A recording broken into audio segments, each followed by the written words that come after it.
everybody. Thank you for joining us here on the Clan Chattan Association YouTube channel. My very special guest today is Maclean of Dochgarroch. And I know that I'm not pronouncing that correctly because I don't pronounce that K on the end of Dochgarroch correctly. Alan has attempted over the years to help me learn how to say it. And do you know how to say it? Can you do it? I'm sure you can. Yeah, you've got to get that really bad going. It's Dochgarroch. Dochgarroch. Dochgarroch. No, Dochgarroch. as if you're an adder Dochgarroch. spitting it. That's it. Okay. That's better. Hopefully when I've got Alan on, I'll be able to say it correctly. Thank you for helping me out. You can practice. And when we meet in August, I hope you'll be perfect. I will. I will. I must introduce him somehow.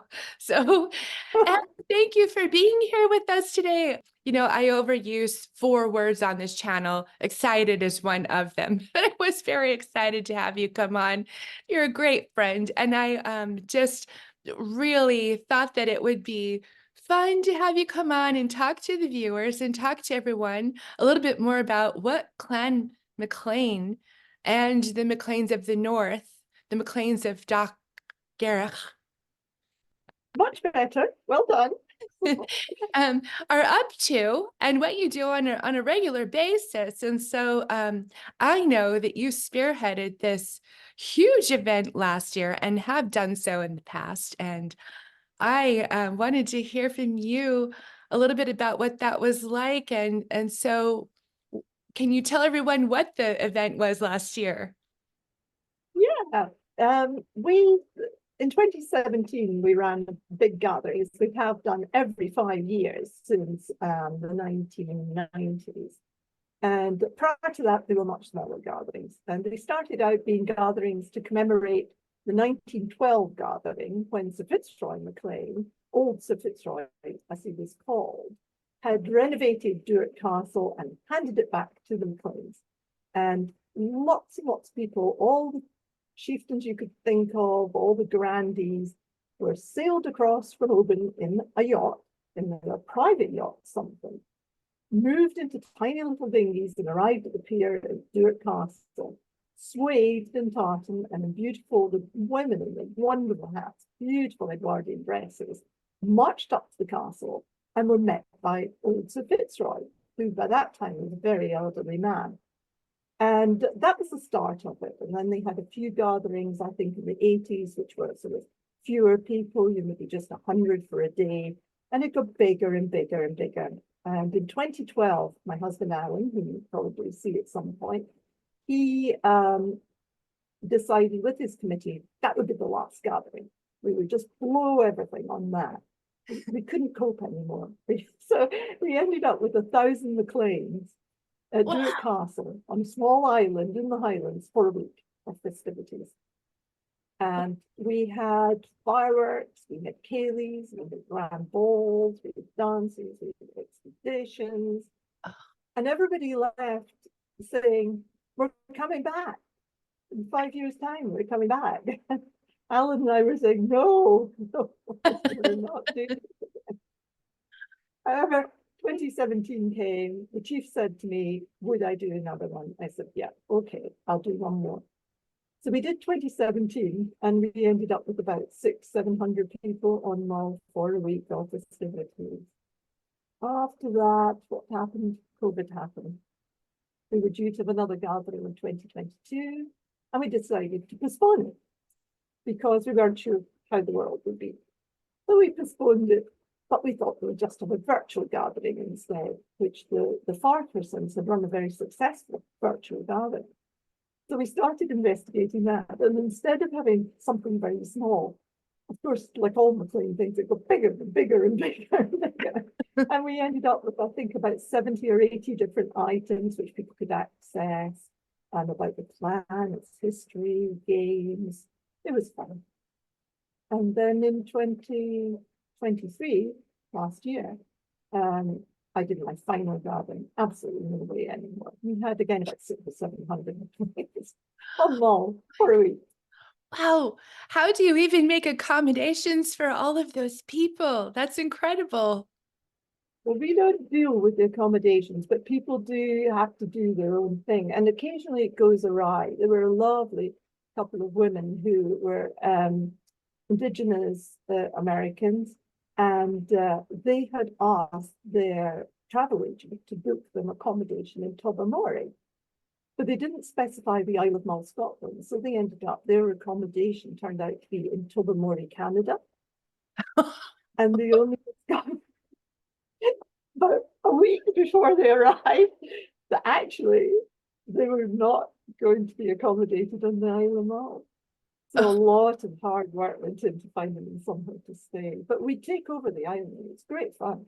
I can only imagine, I haven't been to one of these gatherings, but and that was your last one you did, so I don't know if I'll ever get the chance, but I have been to Tobermory and out to Mull, and as a matter of fact, Alan had given me the music book, the pipe Oh yes, the pipe book. Yeah. backpack music book, and I took it out there and I stood next to the castle and had my picture taken, and I hike around out there, and Tobermory's so Oh beautiful. my, gorgeous.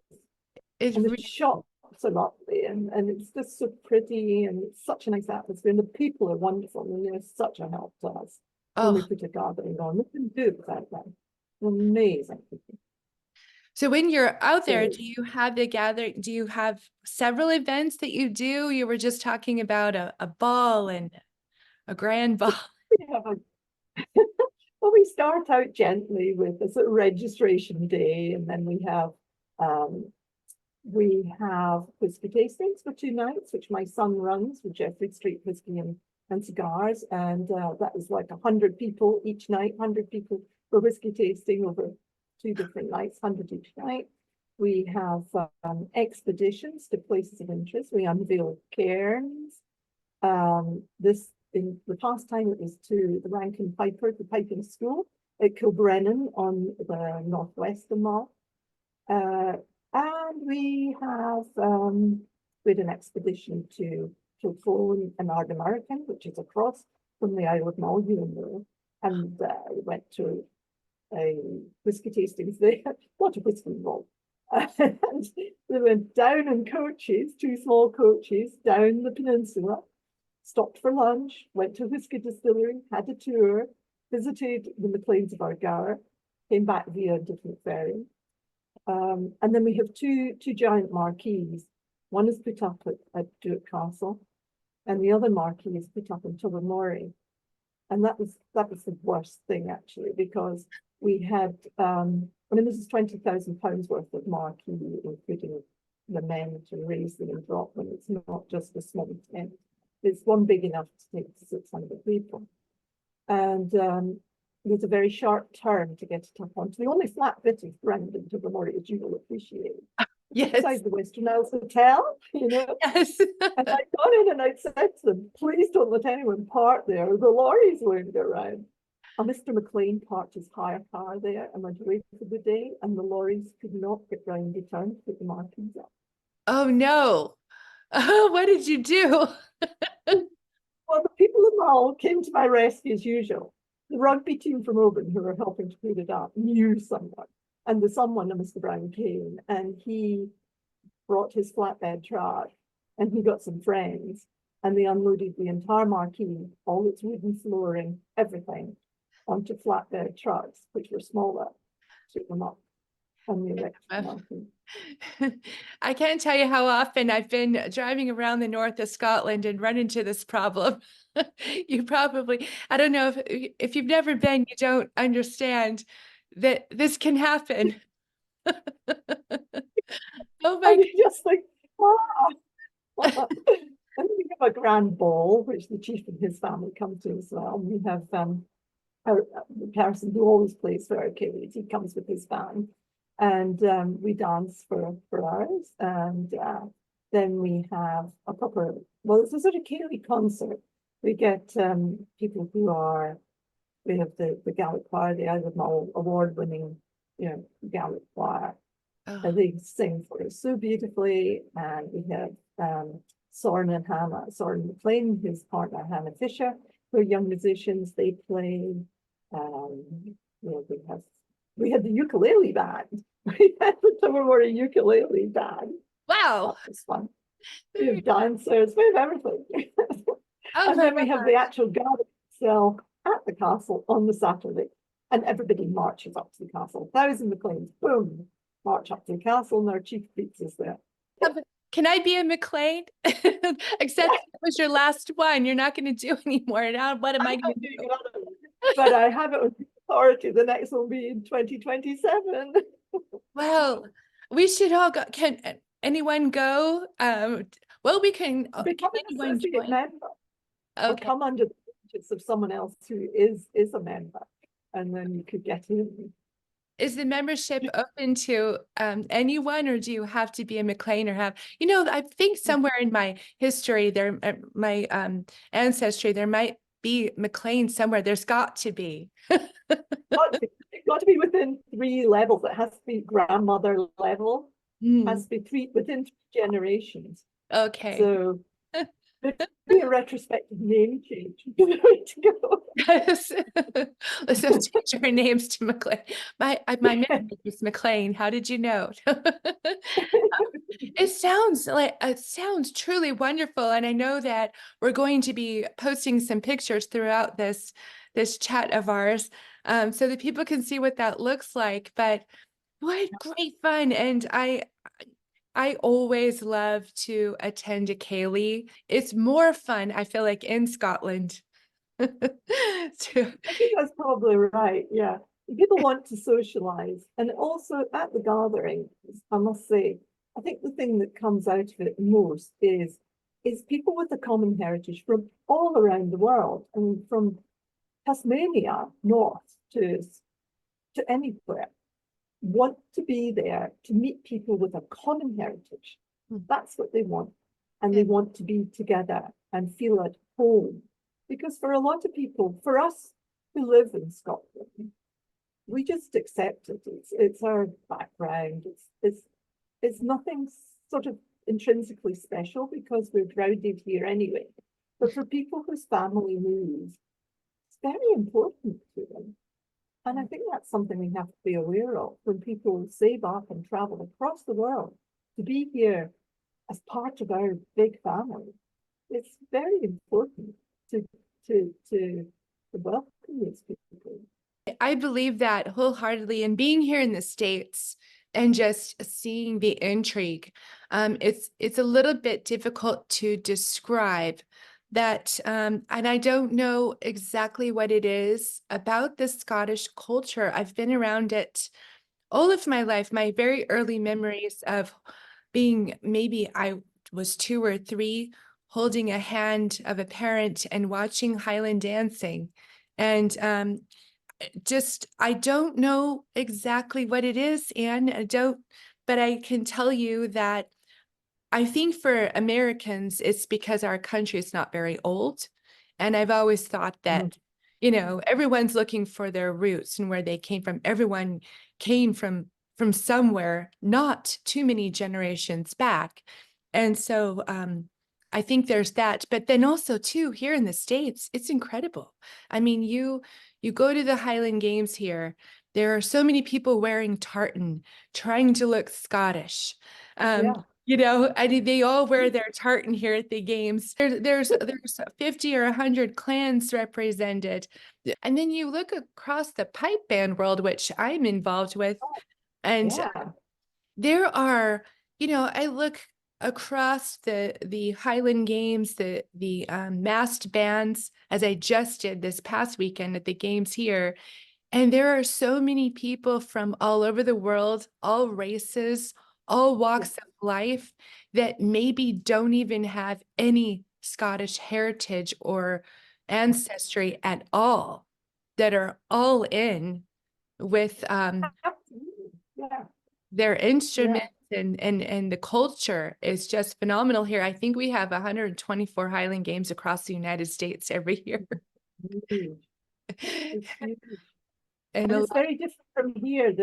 You'll know this. It's a very different type of Highland Games from from the Highland Games we have here in a lot of Yeah. ways. I think because you have all the clans come and they all do their separate thing, I think, within your Yeah. Highland Games, whereas here it tends to be just the one clan or the one area, and you Yes. don't get a massing of the clans in the same way. I try to explain that to people. They don't quite understand it. But yeah, there are usually 50 to 100 clans represented, and they're usually in a row. They call it clan row, and they have a march. Mm. Very similar to the one that was done in the gathering in 2009 Yeah. in Edinburgh up the Royal Mile. It's kind of like that. And they march into the arena with the massed bands playing and call out their war cry as they pass by the stage. And it's this big deal. Amazing. It's great. Yeah, it really is amazing. And But it's everybody's trying to get tartan of some kind put on so that they don't feel left out. you can never wear too little tartan, I think, in state. No, and some people mix it. I have been known to, especially if I'm cold, I'll have my Macintosh jacket on, and then I'll have a Clan Hatton scarf just to keep it Go with it. Yeah, clashes a little bit. It's quite all right. So, so doesn't matter. I, It's a I bit like having a bit of thing going on. You've got to do it. Yeah, yeah. So it's you've got great to fun. do it. So, but I really would encourage everyone, if you can, to attend an event in Scotland just to see what it's like, and come over for our AGM. Come over to the what used to be the Highland Field Sports at Moy, which is now the Moy Country Fair, but it's basically in essence the same event, but that's quite fun. There's shooting, fishing, fly fishing, dog racing. Um, it's just something completely different, and I enjoy it thoroughly. So, It is great fun, I must say. The other thing which is great fun is the Inverness Highland Games and Gala, which is more like a Highland Games when you're tossing the caber and this sort of thing. And the Association of Highland Clans and Societies are given the use of a big marquee. And we usually have, well, 20, 30 clans will be there. And it's really interesting to meet people from all around the world who've come to do the Highlands, to do Scotland. It's a good visit, and I think it's part of the sort of official round of Highland Games within Scotland, where the people who are tossing the caber and throwing the hammer and so on are competing against each other to win points, which are then added up for the final championship at the end. So I think it's one of those games that's quite important. oh, how Mm. wonderful! I've got to come. I've got a friend here in the States, Jarvina Rout, who's coming over and competing. She's very competitive, and she comes to Scotland and competes against the men. And Oh, well done, huh? and she is Love. absolutely stunning and beautiful. And again, there's another person with no that she knows of ancestry or genealogy of anybody coming from Scotland, but she actually took it up because she liked to throw the javelin in school and did field sports. And then her husband, as a gift and a surprise, took her on her birthday to the Seaside Highland Games, where they had an area and people to help with trying out the different Highland athletics, including throwing Mm. the caber and weight for height. And she absolutely loved it and really just launched into it. Through COVID, she would work out in her garage. She turned her garage into a gym, and she would, Um, in her backyard, she would throw her caber, and she kept herself in great shape. And when everyone came back, she beat them all. It was really quite funny. Girl power, love it. I know it was so good, but I must come. I've never been to those games, and I've wanted to. I should come and maybe stay. Come early and then stay for the AGM. Yeah, if you're over anyway, because it's only sort of 2 weeks before, is it, I suppose? One or Yeah, two. mhm, Yeah, couple of something weeks like that. prior. And So, you could pack in the Tobermory Highland Games at the same time because it's the oh, following Thursday. then we all must plan, and I'll put links for everyone here. I think, and you must really plan ahead, and get your accommodations because there are all different parts of Scotland sell out. I mean, especially if there's an event going on in Scotland. Tobermory is a kind of a smaller town. Of course, I'm Las Vegas and Los Angeles, so many things are very much smaller. Let's plan ahead and attend. Oh, what great fun. And speaking of Jeffrey Street whiskey, I Mhm. did record an interview there with your son and with my husband last year. Hector just came back today he and his wife have been to see their parents in Ottawa. So he's just back today from Canada, which is quite fun. Very nice. And they just got married. We just aired a Cats and Coffee last week where we posted their wedding Okay. photo from the Touch Knot. So lots of happy events happening in your family, Anne. Certainly not. We're all going on a hot, sunny holiday to Spain next weekend, which will be, well, weekend in a bit, which will be fun. 12 of us. What could possibly go wrong? Well, what great fun and memories, to create with your family. That would be really nice. And then I will very much look forward to seeing you in August. Hopefully you will be at the AGM again. And Will be, yeah. So looking forward to that. It'll be fun to meet up again, catch up properly. But face to face is best. we always have such a great time. So we look forward to it. And thank you so much for being on here today. And it's lovely, lovely to see you, my dear friend. And I enjoyed talking with you, and hopefully everyone's enjoyed hearing about and then seeing some photos of the gathering that the Macleans have. And hopefully they'll want to come in the future. So 2027, everybody, get it on your calendar and figure out a way to get yourself an invite. Got to sign up. You got to do your subscription. Well, we will sign up. I'll put the link here as well, so you can sign up. Pleasure to talk to you. So looking forward so much to seeing you in the autumn. It's been lovely. Thank you so much. We'll talk to you soon, and goodbye for now.